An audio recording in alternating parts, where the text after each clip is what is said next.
Hey guys, so new video, huh? My intros never get better. They just progressively get worse. Like, I just cannot seem to manage to just sound like a normal human being in my intro. Sorry if you guys clicked off already. We have a few stories today, but before we get into those, Instagram, Twitter, follow me on there. It's a really fun time, I promise. But also subscribe, because we are 3k away from 500k, and at 500k we're making a second channel, allegedly. Where are we gonna start?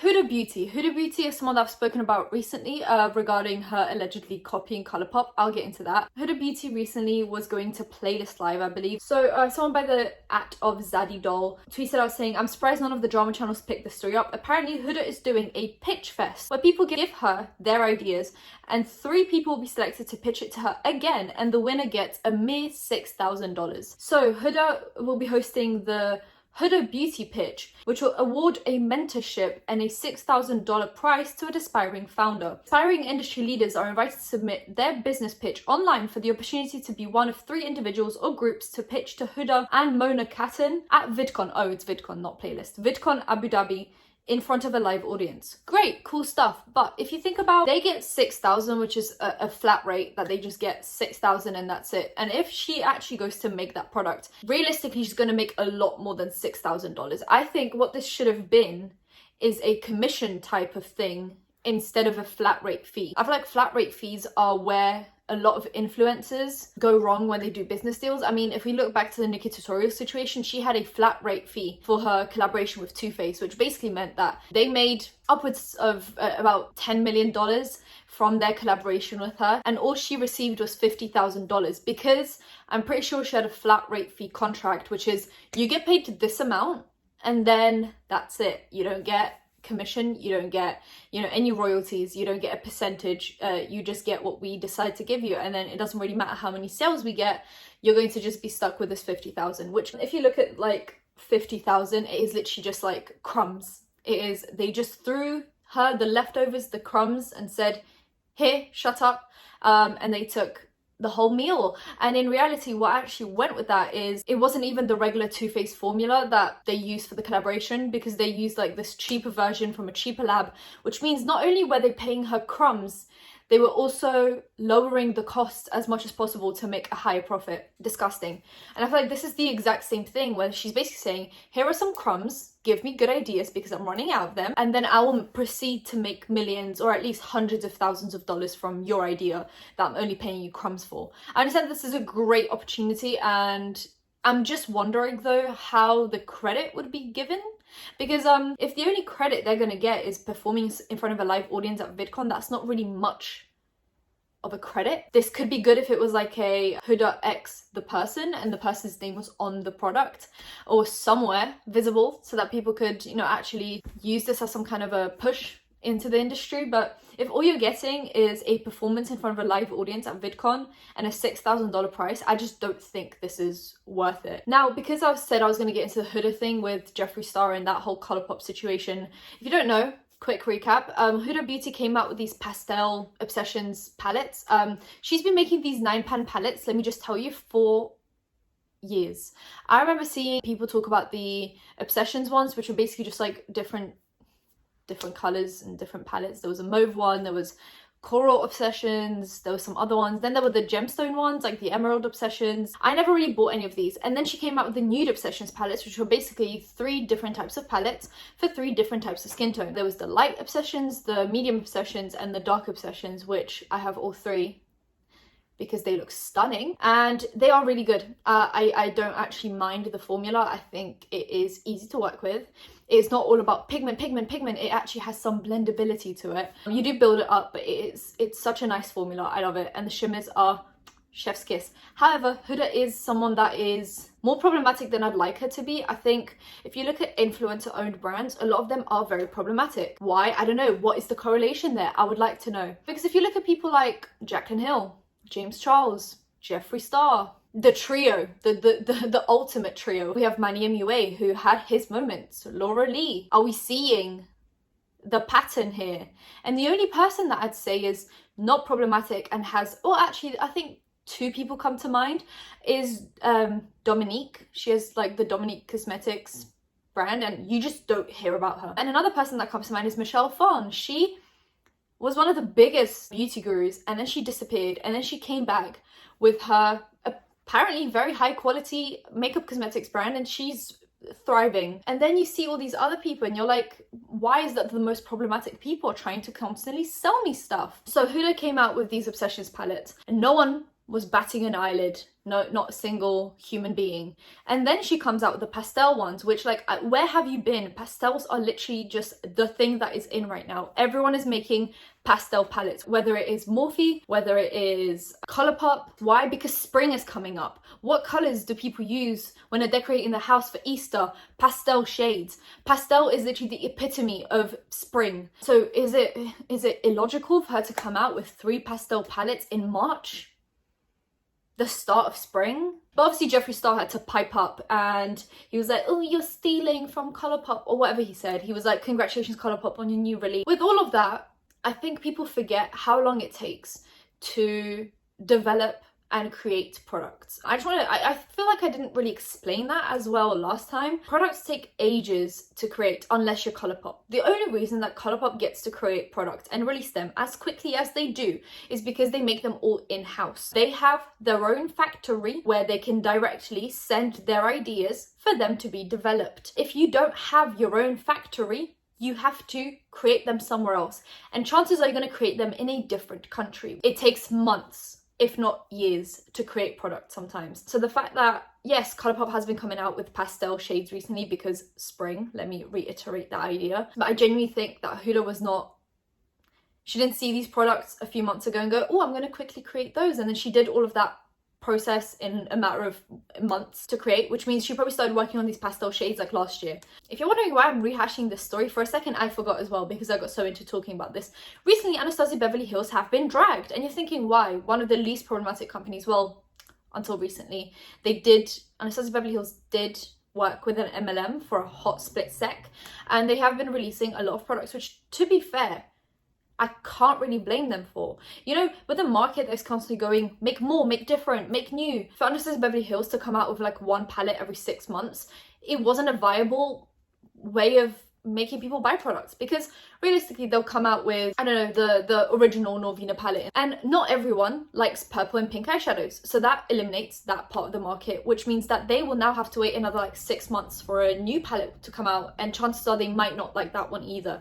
So Norvina then said, we're going to do the fast fashion thing, and we're just going to release palette after palette and hope that one sticks. You can't blame her, because Colourpop has done this thing where if you're not releasing a new product every week, you're out. But they're able to do this because they make products, you heard me, in-house. Anastasia Beverly Hills is coming out with a mascara for the first time, and I'm very excited because I don't think I've ever used an Anastasia Beverly Hills product that I was disappointed with. So I'm excited to buy it, you know, because I don't want to use my Too Faced mascara anymore, and that's the only one that looks good.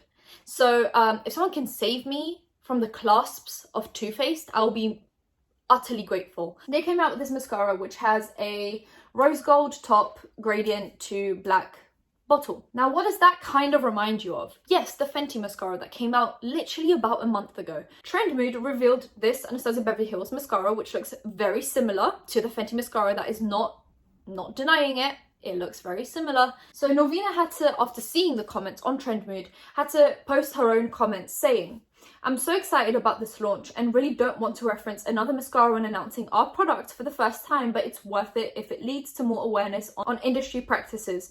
Tons of industry people read your post and will know exactly what I'm explaining below. I'm saying this just to make everyone aware that if what I said doesn't make sense, it can be disputed, but I wouldn't. Following this is a timeline.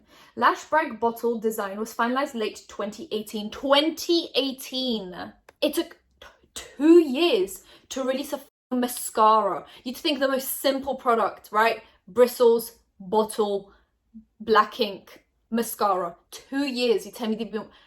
And then you're telling me eyeshadow palettes that Huda just saw these a few months ago and went, oh, I'm gonna quickly drop that because Colourpop dropped it. No. Like, if you think about how long that mascara took, think about how long eyeshadow palettes take when there's multiple colours to be accountable for. All these shades need to work well together, and then packaging, and then... I'm just tired. tired of people saying that companies are copying each other without ever realizing how long it takes to create products. Which was already a tad late, but I took forever as I was never happy with the rose gold shade. Looked too red for a long time. Production starts on the bottle in China and it takes 3 months. And then it gets on a ship to Italy for 6 weeks. There, it gets filled over the next 4 to 5 months and gets back on a ship for 5 weeks to the US. And then it goes through quality assurance and then is ready to go out. We show retailers our spring launches in August. This was seen last August 2019 by buyers. This product has to ship to US retailers 6 weeks prior to launch date and international 10 weeks earlier. Those are their rules, not ours. Product launches on March 10th. The Fenty mascara launched 2 months ago. Did we notice packaging similarities then? Yes. But what can we do about it at that point? Not much. Everything about the product is different. But yes, they do share a similar design. And this is what I mean. And the fact is, right, Jeffree Star creates his own products. So he knows how long it takes to create products. And matter of fact is, now his fans also know how long it takes to create products because they made a whole series about it. For him to then turn around and tell Huda that she managed to, in it within a few months, copy someone else on 3 palettes. Create 3 palettes on a whim. Jeffree Star hates seeing other people in his industry succeed. This man has succeeded way beyond anyone's expectations, and yet that is not enough for him. He needs to eliminate everyone else.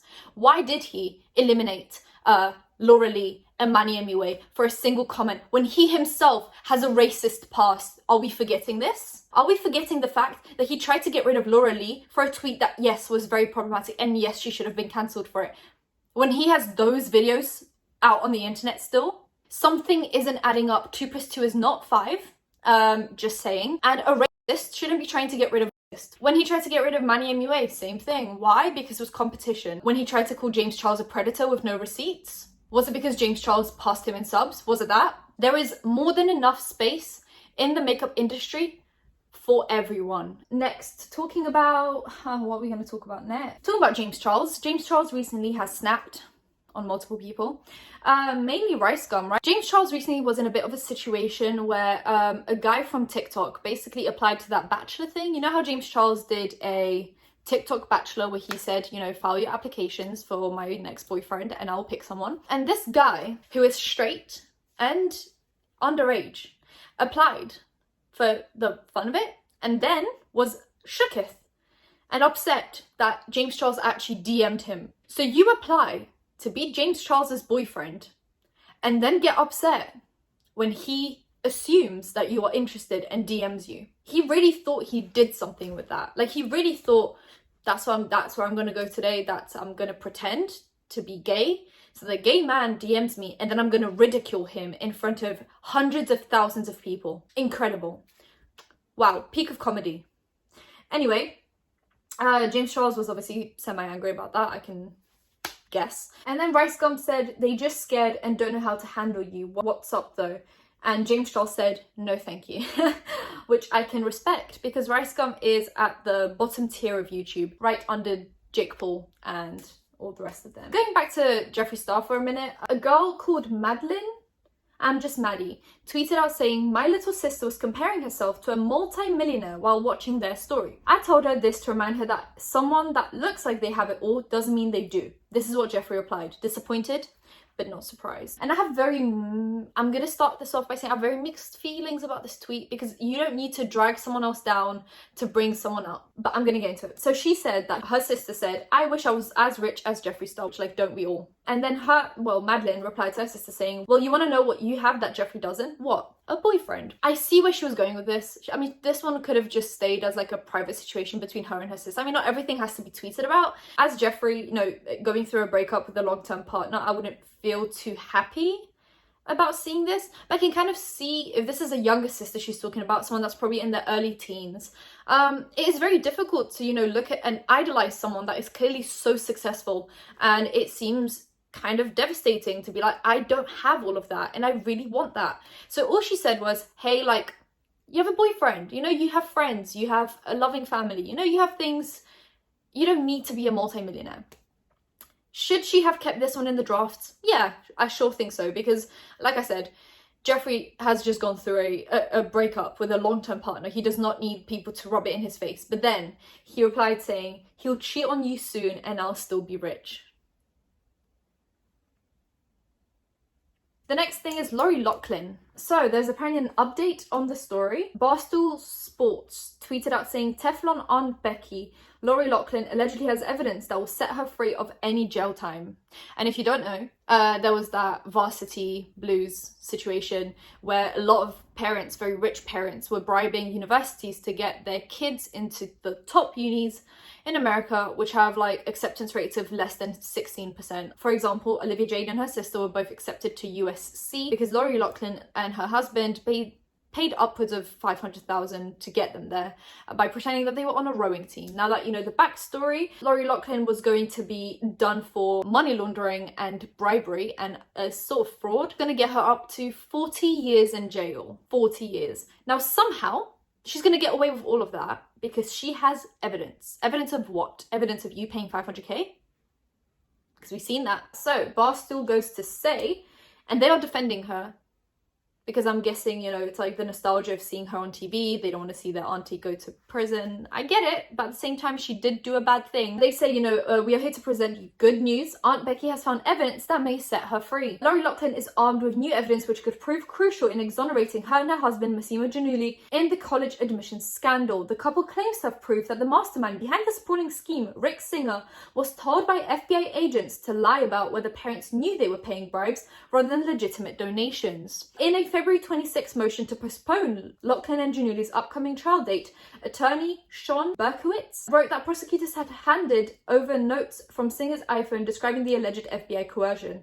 Singer's notes indicate that FBI agents yelled at him and instructed him to lie by saying that he told his clients who participated in the alleged side door scheme that their payments were bribes rather than legitimate donations that went to the schools. Berkowitz wrote. This is a defense attorney's dream and a prosecutor's nightmare. Criminal defense lawyer James J. Leonard Jr., who's not representing anyone in the case, told the outlet. This changes everything. If all of this turns out to be true and Laurie is completely exonerated, I hope she comes out of the courthouse cocky as hell. You can't stop Teflon Aunt Becky. Nothing sticks to her. Better luck next time, FBI. Way to waste all the taxpayer budget on this nonsense.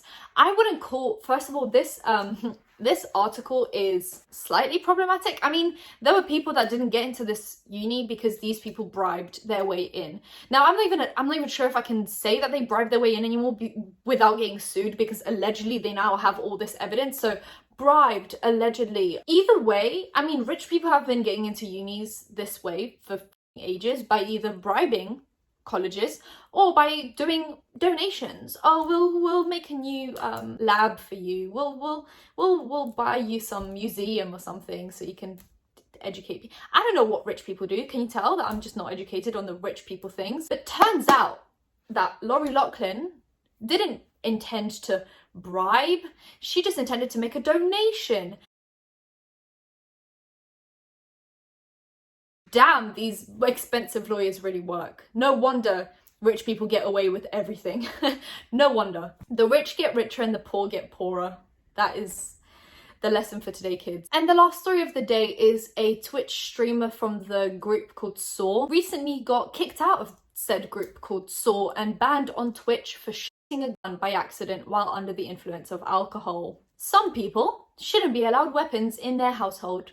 Am I wrong to say that? I don't think so. Because as you can see, well, I'm not going to play the video because I'll literally get deleted off the face of YouTube. But he was caught on stream drinking alcohol. There were cans next to him and he was behaving in a way that would insinuate a slight alcohol effect. And he picked up a gun that he thought he unloaded and then he shot it at his monitor by accident. Now imagine if someone was sitting next to him. Now imagine if those walls were very thin and he shot the person on the other side. Now imagine all of that. And also imagine being so f***ing irresponsible. And people are defending him, and I get it. I mean, he made a 3-minute long apology on Twitter basically saying that this is the worst thing he's ever done in his life and he regrets it. And he understands why Saw kicked him out. Me too, chief. Me too. I understand completely. But that doesn't take away from the fact that what he did was idiotic. I am literally, when I saw that, I was like, this has to be fake. This has to somehow be fake. I don't know how. I just imagined this. This is all fake. Imagine having just a gun laying around. Because did he take it out on purpose? No, that gun had to just be laying there. for him to, in his drunken state, be like, oh, no, like, that should have been in a safe for emergencies, when someone breaks into your house, somewhere where you only know that it is, somewhere where no one else has access to, and you in a drunken state shouldn't have access to. Blows my mind that he would do this on stream. Incredible. Anyway, we're going to end this one here. If you enjoyed it, give it a thumbs up, comment down below, anything, comment down below, and subscribe, because I post videos every time something happens, every other day, kind of. So hit that bell and you'll be notified when that is happening. Give this video a thumbs up, comment, social media in the description, and any other links that you might need. And I'll see you in my next one. Bye, guys.